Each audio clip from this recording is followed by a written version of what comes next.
சுவாமி என்னையும் உங்க கூட சேர்த்துக்கோங்க சுவாமி. நானும் சன்னியாசி ஆயிடுறேன்.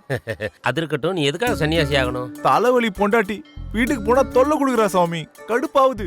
அதான் உங்களை மாதிரி ஹாயா காவி கட்டலான்னு இருக்கேன். சன்னியாசம்ங்கிறது நீ நினைக்கிற மாதிரிலாம் ஆக முடியாது.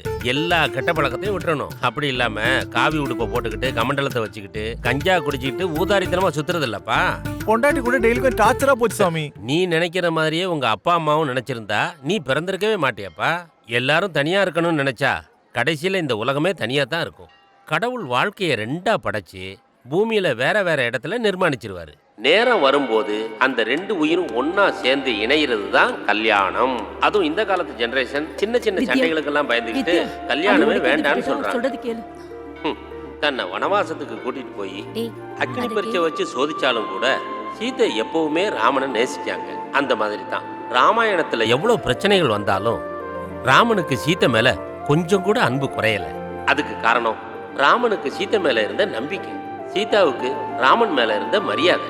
அதனாலதான் இன்னைக்கும் நாம அவங்கள பத்தி பேசிட்டு இருக்கோம். கல்யாண வாழ்க்கை நல்லபடியா நீடிக்கணும்னா விட்டு கொடுத்து வாழணும்.